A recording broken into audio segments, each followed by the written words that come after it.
하나님 말씀 열왕기상 8장 52절 53절 말씀 읽어드리겠습니다. 원하건대 주는 눈을 들어 종의 간구함과 주의 백성 이스라엘의 간구함을 보시고 주께 부르짖는 대로 들으시옵소서.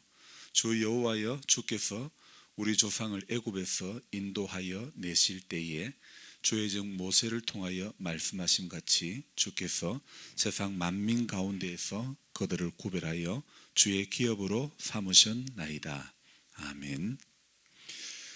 오늘 말씀을 읽고 묵상을 하면서 저는 그리고 또 글을 적으면서 시작부터 굉장히 두근두근 거렸습니다. 왜 그랬느냐?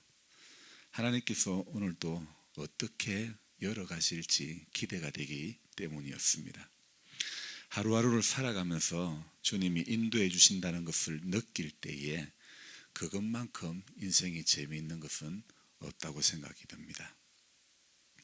제가 중학교 다니던 시절인가 아마 오락실이 처음 생기고 난 이후에 생겨났던 그런 게임인데 갤러그라고, 그 갤러그라는 그 게임은 비행체가 단계마다 나오는 모양이 다른데 내 버튼을 누르면 총알이 나가는 거예요. 그래서 그 비행체를 차례로 격파를 다 시키고 나면 다음 다음 단계가 넘어가고 그랬던 게임인데, 그 단계가 올해 10단계 또 20단계를 넘어가면 오랫도록 기계를 붙잡고 오락기를 붙잡고 오랜 그 단계를 넘어가는 사람들은 아주 학교에서도 인기가 짱이었습니다. 그래서 그렇게 오랜 시간 동안 게임을 할 때면 저도 모르게 이렇게 우쭐을 그리는 그런 마음들도 있었고,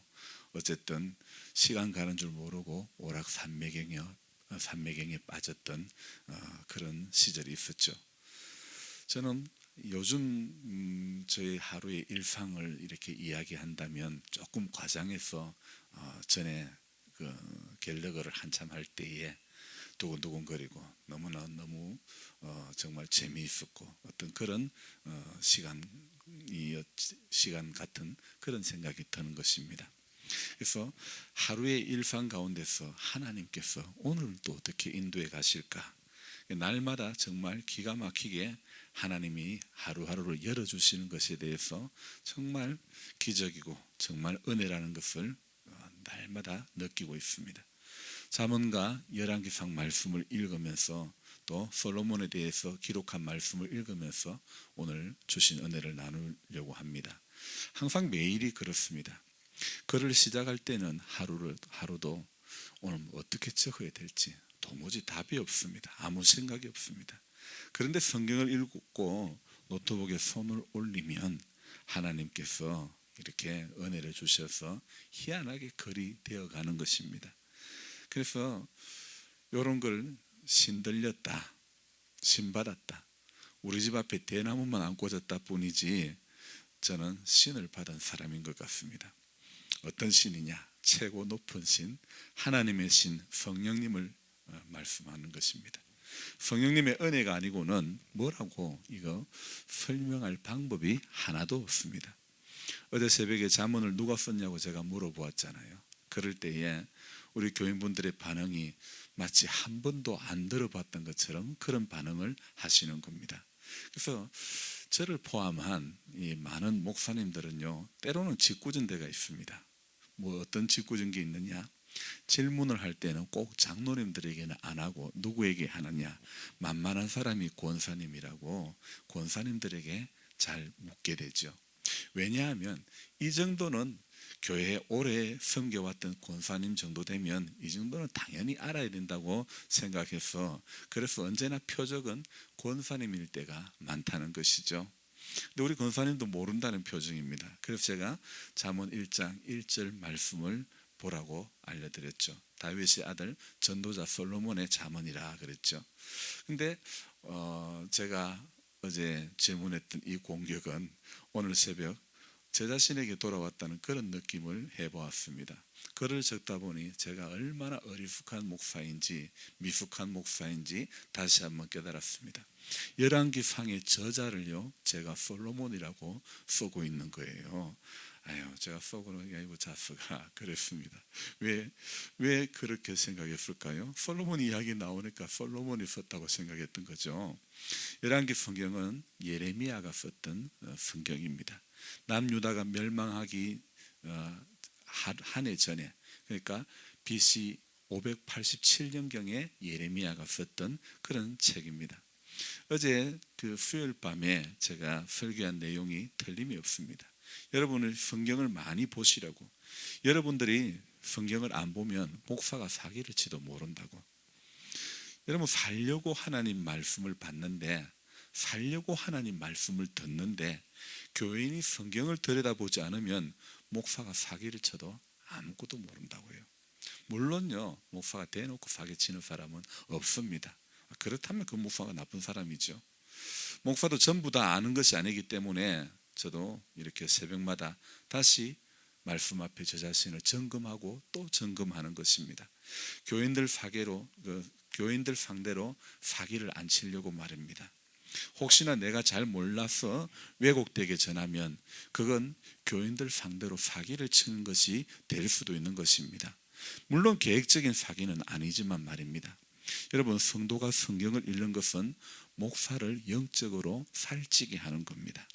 반면에 성도가 성경을 안 읽으면 그 교회의 목회자 영적인 수준이 현저하게 낮아질 수밖에 없다는 것입니다.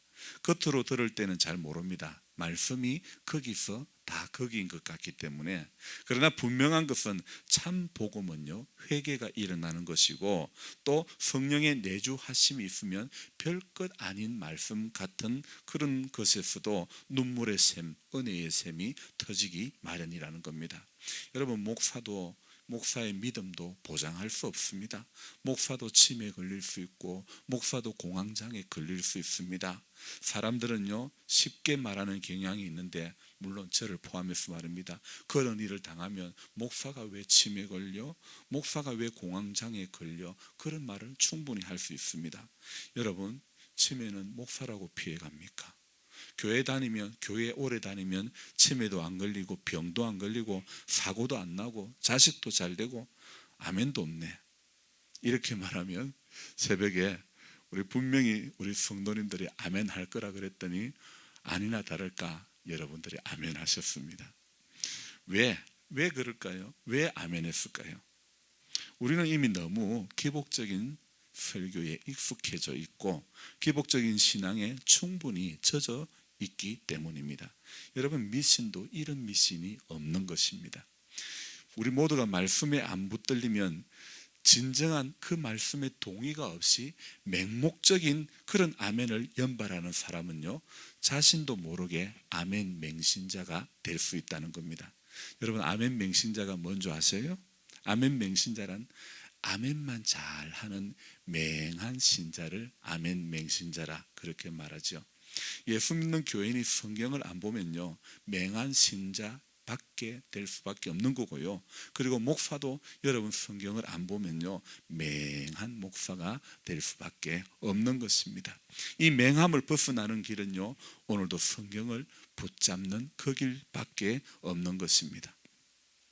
솔로몬이 또 잠언을 그렇게 귀한 지혜의 말씀을 쓰고 했지만 후대의 예레미야가 기록한 이 열왕기에서는요 그의 변질되는 과정을 가감없이 기록을 하고 있습니다. 사람은 역사에 의해 증명되어지는 것이고 하나님에 의해 말씀에 의해 증명되어지는 것 아닙니까? 잠언 11장부터 15장의 신앙만 같으면요 열왕기상 8장의 신앙만 같으면요 결코 그 사람 변질될 사람으로 보이지 않습니다.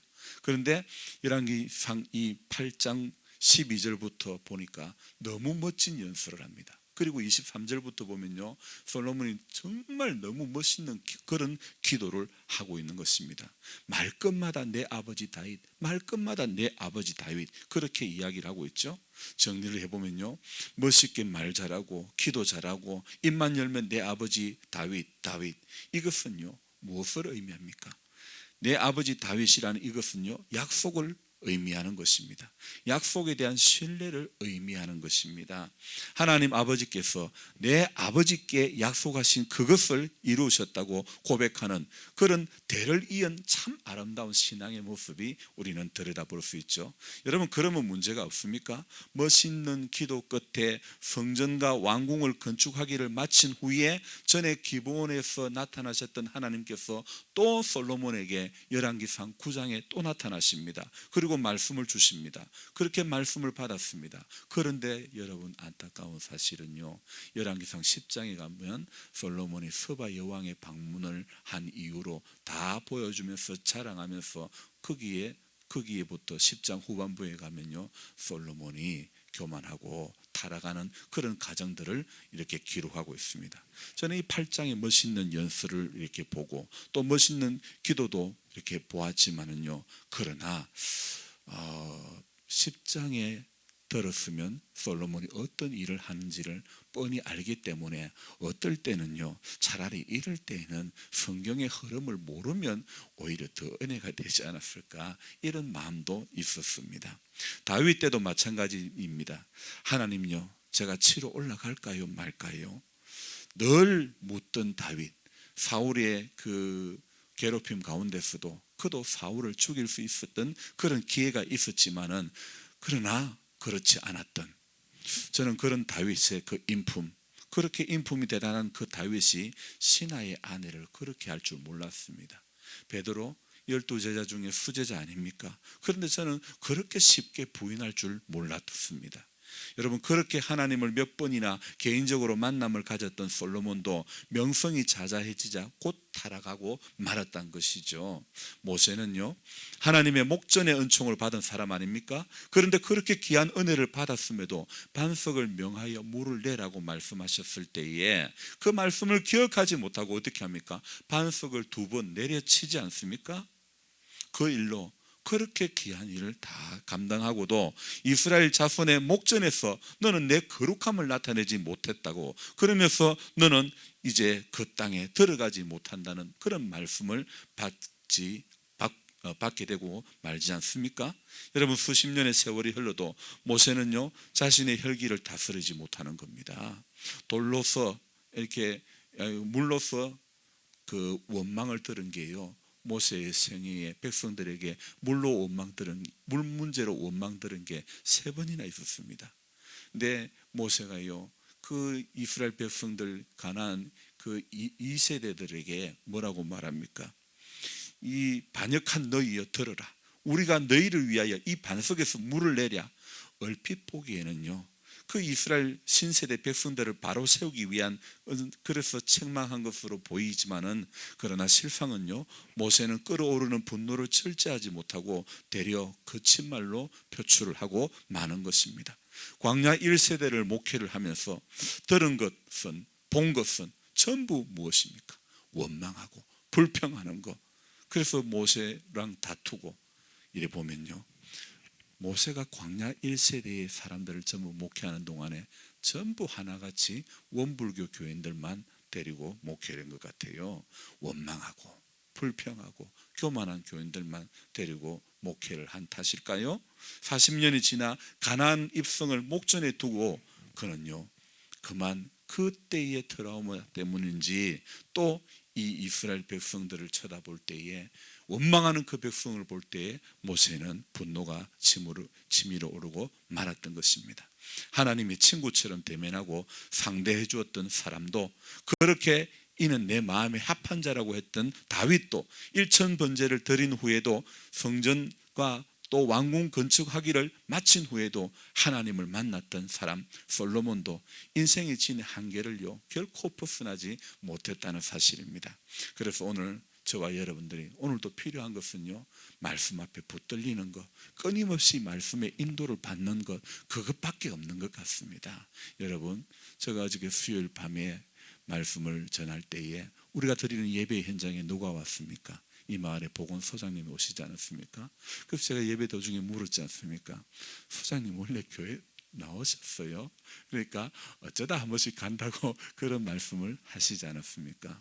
그리고 그분이 마치고 갈 때 저에게 뭐라고 말씀하셨냐면요, 목사님 오늘 좋은 말씀 많이 듣고 갑니다 그랬습니다.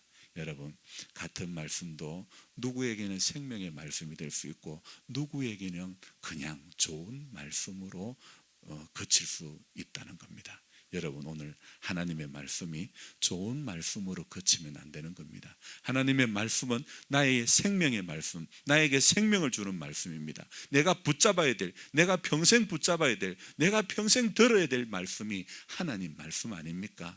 그래서 저와 여러분들이요, 오늘도 이 말씀 앞에 붙들리는, 그래서 말씀이 그냥 좋은 말씀으로 들려지지 않기를 바랍니다. 오늘도 이 말씀은 나를 살리는 말씀이다. 그래서 여러분이 오늘도 성경을 붙잡아야 되는 겁니다. 그래서 여러분들이 오늘도 성경을 가까이 해야 되는 것입니다. 가까이 할 때에 그 말씀이 오늘 우리에게 우리의 삶을 기가 막힌 하루로 인도해 주시기 때문입니다. 저와 여러분들 오늘도 모두가 말씀 앞에 붙들리기를 주의 이름으로 축원합니다. 기도하겠습니다. 고마우신 하나님, 새로운 한날을 주심을 감사를 드립니다. 주신 이 한날 하나님, 그렇게 하나님을 만난 경험이 있었던 사람들도 변질되고 하나님 말씀 앞에 순전하지 못하고 그래서 넘어지고 말았습니다. 하나님, 모세가 얼마나 많은 수고를 했습니까? 얼마나 그 말 안 듣는 원망하고 불평하던 사람들을 데리고 얼마나 참 어려운 일들을 감당했습니까? 그때에 참 그런 수고를 다 마친 후에도 마지막 가나안을 목전에 두고 모세는 반석을 2번 내려친 것 때문에 가나안 땅에 들어가지 못했습니다. 이스라엘 자손의 목전에서 내 거룩함을 나타내지 못했다고, 하나님 말씀 앞에 순종하지 못하는 그것이 하나님의 거룩함을 나타내지 못하는 것이 될 수 있다는 것을 오늘 다시 한번 깨달았습니다. 주님, 오늘도 말씀 앞에 순종하는 우리들 되어지기를 원합니다. 수십 년의 세월이 흘러도 자신의 혈기를 다스리지 못했던 이 모세, 하나님, 내가 그러할까 두렵습니다. 하나님, 오늘 우리가 그러할까 두렵습니다. 아버지 하나님, 다윗도 하나님 이는 내 마음에 합한 자라고 얼마나 하나님으로부터 인정을 받지 않았습니까? 하나님, 솔로몬도 2번이나 나타나시고 하나님 솔로몬에게 만나주시고 은혜를 주시지 않았습니까? 그런데도 솔로몬 아버지 잘 될 때 교만하고 넘어지고 타락하고 말았습니다. 주님, 우리 아무도 보장 할 수 없습니다. 주님, 목사라고 교회 오래 다닌 성도라고 질병의 재앙에서 피해갈 사람 아무도 없습니다. 하루하루 말씀 앞에 붙들리는 것, 그거 외에는 아무것도 인생이 희망이 없습니다. 소망이 없습니다. 주님, 우리 모두가 오늘도 말씀에 붙들림 받은 인생, 말씀에 붙들림 받은 그런 하루하루의 삶이 되도록 주님 축복하여 주옵소서. 귀하신 예수님의 이름으로 감사하며 기도드리옵나이다. 아멘.